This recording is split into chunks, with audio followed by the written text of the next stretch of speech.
사랑하는 시민 여러분, 정치를 시작한 지 12년째 되는 오늘을 그날로 정해놓고 지난 몇 달간 정말 많이 고민했습니다. 국민의힘에서 함께한 세월, 가볍지 않았던 영광의 순간들과 분노의 기억들은 교대로 제 팔을 양쪽으로 잡아 끌었습니다. 저를 대표로 선출해 주셨고 각자의 위치에서 대선과 지선 승리에 앞장서 주신 당원들께 그동안 형용할 수 없을 만큼 감사했습니다. 지난 대선과 지선의 연승은 당원들의 도움과 사랑 없이는 이뤄낼 수 없었습니다. 탄핵의 상처를 겪은 당원들에게 어떻게든 승리의 기쁨을 안겨야 하는 당위적 목표 속에서 때로는 대선 후보를 강하게 억제해야 할 필요가 있었습니다. 젊은 세대가 정치의 중심에 설 수 있도록 당내에 시대착오적 관행과 그리고 관성과 강하게 맞서야 할 필요도 있었습니다. 좋았던 결과보다도 그 과정이 불편하셨던 당원이 계신다면 이 자리를 빌려 죄송하다고 말씀드립니다. 호사가들은 국민의힘과 보수진영의 현 상황이 그토록 안 좋다면 지금은 때를 기다리고 기회를 보라고 저에게 이야기합니다. 3년 전에 저라면 아마 그런 이야기를 진지하게 받아들이고 와신상담, 과하지옥과 같은 고사성어를 되내며 당을 위한 헌신 같은 여의도 방언을 입 밖으로 내었을 것입니다. 사실 저는 얼마든지 기다릴 수 있었습니다. 이런들 어떠하며 저런들 어떠하냐는 자세로 때로는 영달을 누리고 때로는 고생을 겪으며 만수산 드렁칠과 같이 얽혀 살 수도 있었습니다. 실제로 이미 몇 달 전 책임 있는 사람으로부터 총괄 선대위원장 등의 자리도 제안받은 적이 있습니다. 그런데 전혀 마음이 동하지 않았습니다. 오늘 제 선택은 제 개인에 대한 처우 그리고 저에게 가해졌던 아픈 기억 때문에 하는 것이 아닙니다. 저는 고개를 들어서 과거가 아닌 미래를 봤습니다. 비상상태에 놓인 것은 절대 당이 아닙니다. 바로 대한민국입니다. 마냥 기다릴 수 없었습니다. 정확히는 대한민국이 변화가 없는 정치판을 바라보며 기다릴 수 있는 여유가 없었습니다. 저는 탄핵을 겪으며 비선은 있고 비전은 없는 대한민국을 다시는 용납하지 않겠다고 스스로 다짐했습니다. 선출되지 않은 누군가가 모든 유무형의 권력을 휘두르며 대한민국을 쥐락펴락하는 그 모습, 그 사람 앞에서 법과 상식마저 무력화되는 모습이 반복되는 것은 다시는 경험하고 싶지 않은 저의 그리고 국민 모두의 트라우마일 것입니다.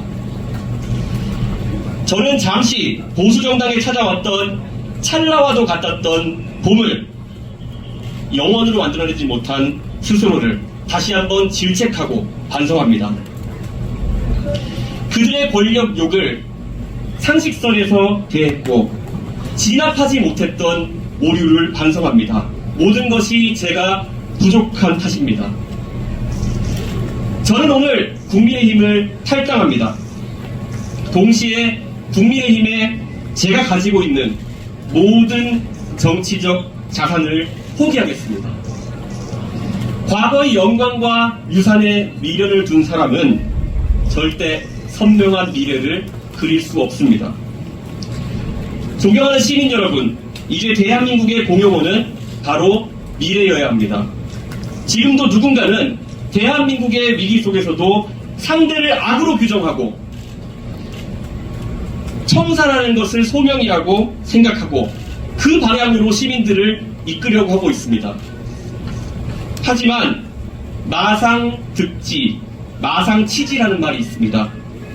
말 위에서 천하를 얻는다 하더라도 계속 그 천하를 말 위에서 다스릴 수는 없는 노릇입니다. 대통령 선거가 끝난 지 2년이 다 되어가는데도 왜 적장을 쓰러뜨리기 위한 극한 대립, 칼잡이의 아집이 우리 모두의 언어가 되어야 합니까? 정치는 대중의 삶을 더 나은 방향으로 가꾸는 노력입니다. 이제 시민 여러분께서는 상대를 쓰러뜨리기 위한 검투사의 검수를 즐기러 콜로세움으로 가는 발길을 멈춰주십시오. 시민 여러분께서 수고로 오시겠지만은 아고라에 오셔서 공동체의 위기를 논의하는 책임 있는 정치인들에게 성원을 보내주십시오.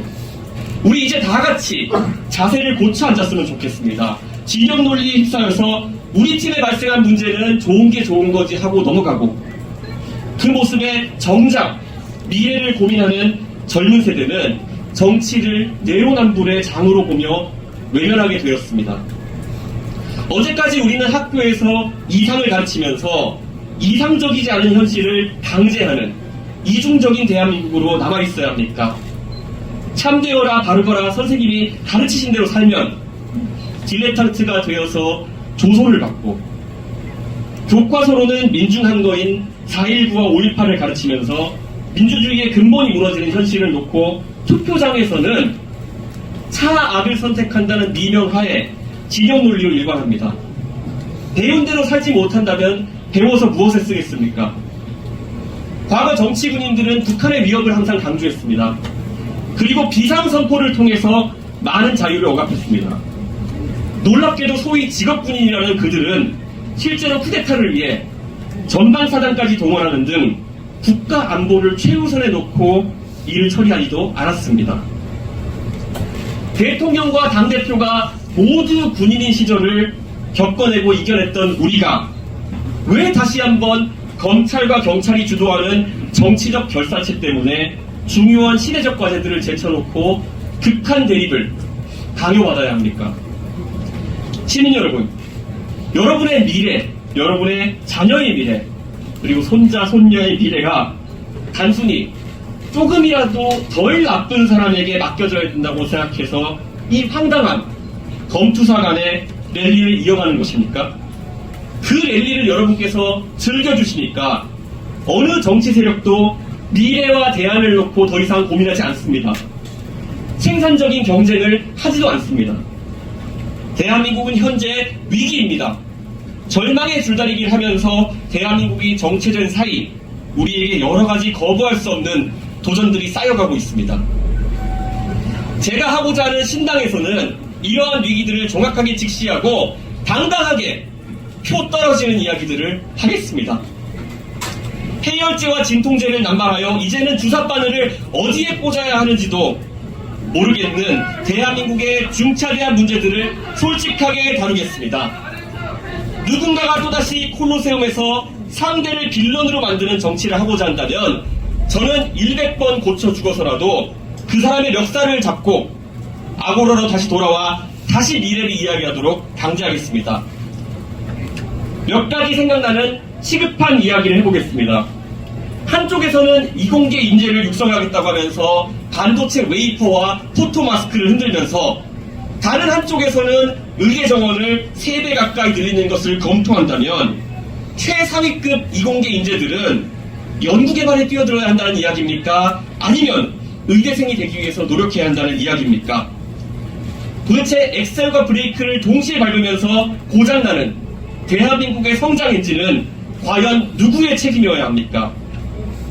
지방대학을 중심으로 등록 인원의 절반이 이름만 올려놓은 가짜 대학생인 학교가 늘어나고 있습니다.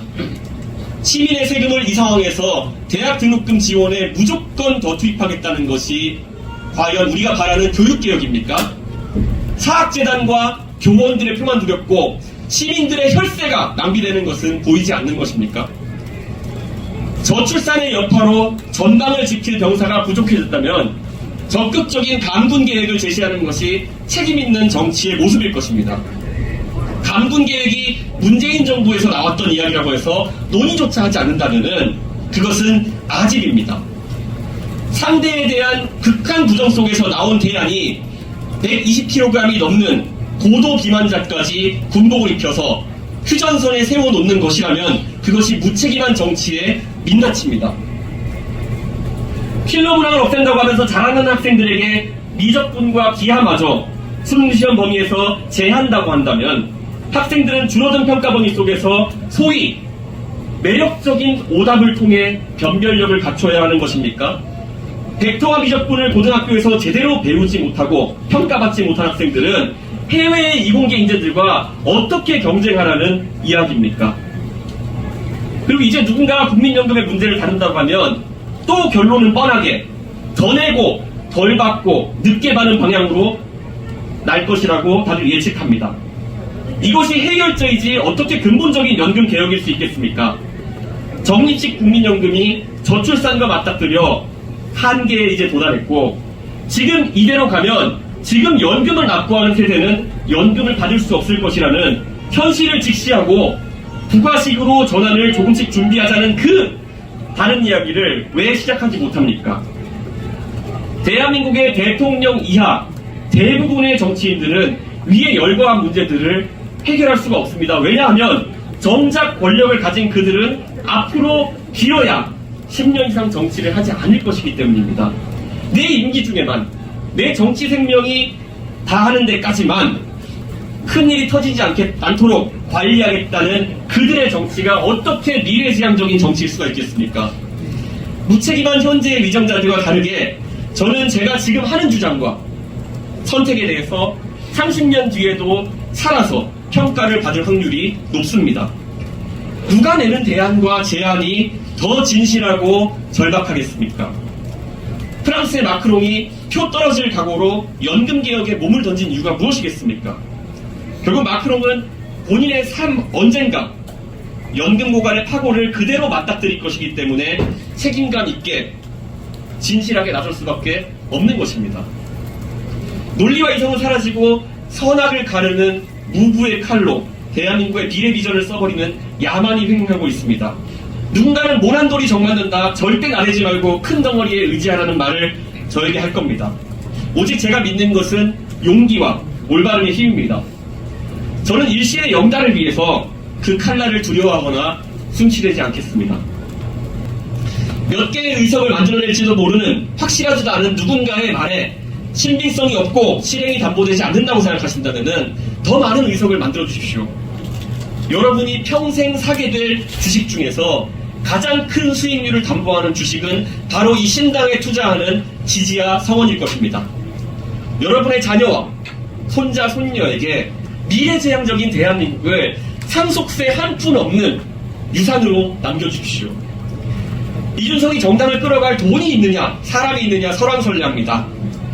3천만 원으로 전당대회를 승리하는 방식이 정치개혁의 실증적인 사례였던 것처럼 나눠줄 돈과 동원할 조직 없이 당을 만들어 성공한다면 정치의 문화가 영원히 바뀔 것입니다. 대한민국 시민 여러분, 여러분 모두를 미래의 정치로 초대하겠습니다. 참여하실 때 우리에게는 십시일반에 밥 한 숟가락씩만 주십시오.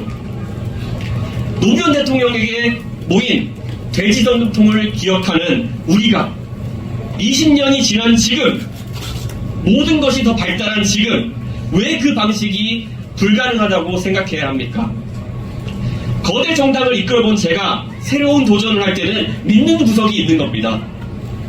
얼마 전에 방영된 JTBC 드라마 재벌집 막내 아들에서 새우가 고래를 이기는 방법을 진도준이 이야기합니다. 새우 몸집을 키우는 거죠. 고래 싸움에 등이 터지지 않을 만큼 포기하지만 않는다면 시간은 새우 편 아닐까요? 서로 물어뜯기밖에 못하는 고래 두 마리가 싸우는 동안 담담하게 많은 시민들의 희망을 머금고 미래를 그리면서 여러분이 모아주시는 십시일반의 밥을 많이 먹고 크겠습니다. 시민 여러분, 모두가 움츠린 눈 덮인 겨울이 지나면 봄이 옵니다. 그래서 누군가가 막아보라고 해도 민주화는 필연이었습니다. 상대 정치 세력을 악의 상징, 빌런으로 만들어 콜로세움에 세우는 검투사 정치는 월륜, 즉 보름달과 같아지게 되어 있고, 미래를 이야기하는 생산적인 정치는 월신, 초승달과 같이 차오릅니다. 자연의 섭리가 무서운 것은 이것이 거부할 수 없는 미래라는 점에 있습니다. 눈은 항상 높습니다. 그래서 봄은 항상 옵니다. 보름달은 항상 집니다. 그리고 초승달은 항상 차오릅니다.